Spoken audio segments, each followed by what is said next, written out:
pense que ce sont des trucs qu'on met dans la nourriture pour faire pousser plus vite et tout ça, et qui sont pas très bio, et qui sont pas très bons pour l'organisme, mais bon, on les mange quand même. Un organisme génétiquement modifié? Oui, donc ce sont des produits rajoutés, je pense, à une plantation de départ, fruits ou légumes. J'imagine que ce sont donc, par exemple le maïs transgénique, etc., que la science fait des expériences pour que ça résiste mieux au virus. Enfin. Non, peut-être tout ce qui est culture de légumes, de fruits, de légumes. Peut-être associer ça à des conservants, peut-être. On les mange quand même. Non, je crois que j'éviterais. C'est un petit peu flou, comme concept, c'est vrai. Je sais même pas quel goût ça a, je sais même pas à quoi ça ressemble.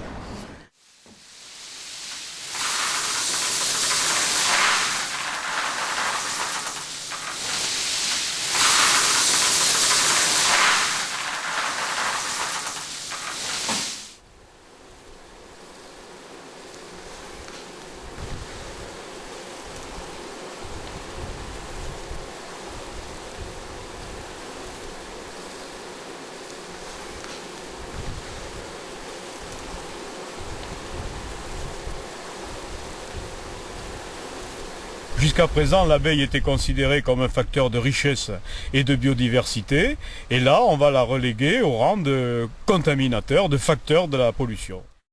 Le consommateur, c'est difficile de connaître exactement sa façon de voir les choses. Le consommateur est souvent mal informé, et en l'occurrence sur le problème des OGM, tout le monde est mal informé. Donc tout le monde se fait une opinion qui n'est pas forcément la bonne, mais la faute en revient principalement aux pouvoirs publics qui n'ont pas fait leur travail et qui veulent tout simplement suivre la filière OGM et nous mettre devant le fait accompli de la contamination.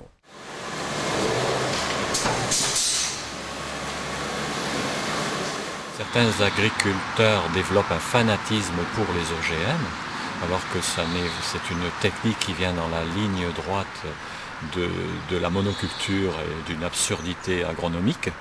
Si on faisait des assolements réguliers, il n'y aurait vraiment pas besoin d'OGM.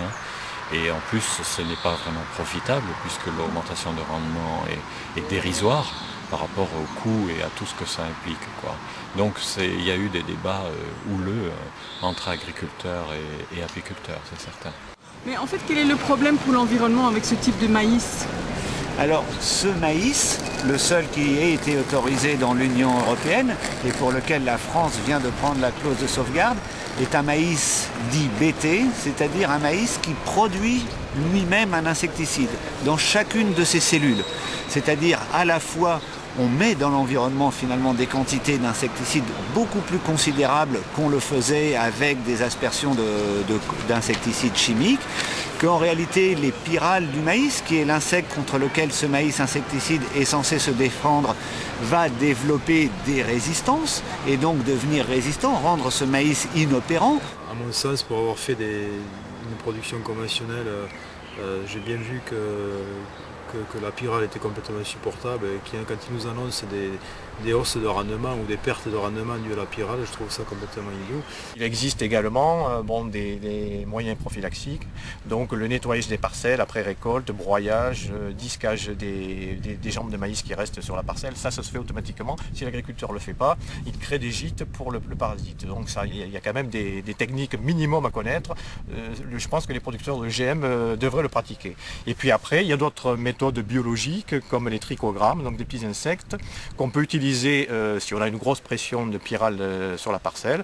Au moment de dépopulation de pyrale, on met donc ces parasites qui vont parasiter les larves de pyrale. Parce que moi c'est clair, les pollens qui peuvent contenir des OGM, je ne peux pas leur acheter. Les impacts de mettre dans l'environnement des quantités majeures d'insecticides sur l'ensemble des écosystèmes est aujourd'hui impossible à évaluer. Sur monoculture qui fait une augmentation du parasitisme sur ces cultures.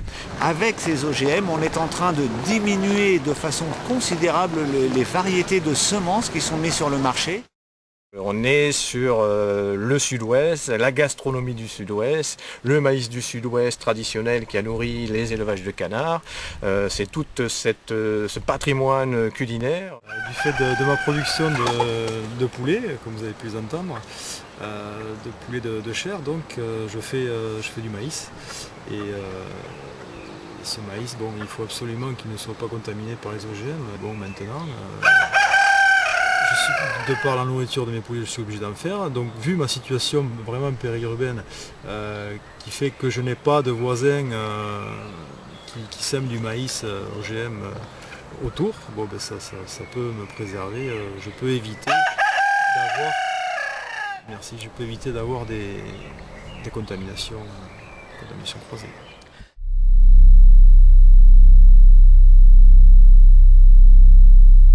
La coexistence entre culture OGM et culture conventionnelle ou biologique est impossible parce que les plantes émettent du pollen qui vont polliniser évidemment d'autres plantes de la même espèce ou de la même variété dans le champ voisin, ou même dans certains cas, comme par exemple le colza, qui vont pouvoir polliniser des variétés sauvages apparentées à cette culture. Ils savent que s'ils mettent 400 mètres de toute production, ils auront du mal à développer l'OGM.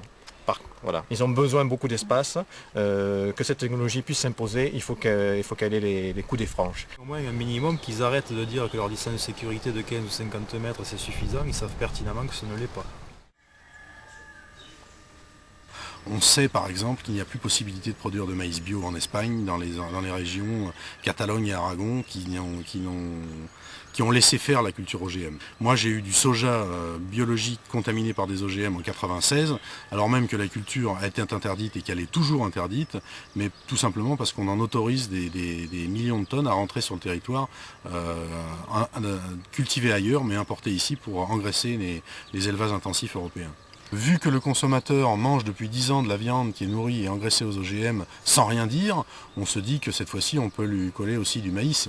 Il n'y a pas de raison pourquoi est-ce qu'il n'a rien dit sur le soja et qu'il dirait quelque chose sur le maïs. Donc le problème c'est que le consommateur est un peu endormi et qu'il n'est pas en train de demander à chaque fois qu'il achète un morceau de viande avec quoi cette viande a été engraissée. Et je pense que ce serait le premier pas à faire. D'abord, manger moins de viande, et 2, manger la viande quand on est sûr qu'elle a été, disons, nourrie avec des aliments sains. Eh bien, moi, je crois que les apiculteurs ont quand même, jusqu'à présent, démontré qu'ils n'étaient pas prêts à gagner de l'argent au détriment de la qualité de leurs produits et de la santé du consommateur. Quand ils sont face à un problème, ils dénoncent le problème et ils se placent du côté des victimes. Les coupables sont ailleurs. Ces biotechnologies, elles peuvent avoir un intérêt réel dans la mesure où elles ne polluent pas l'environnement, où elles sont faites complètement à l'intérieur de bâtiments complètement étanches pour ne pas polluer l'environnement, et surtout pas pour l'alimentation, mais pour le domaine plutôt du médicament ou de biotechnologie.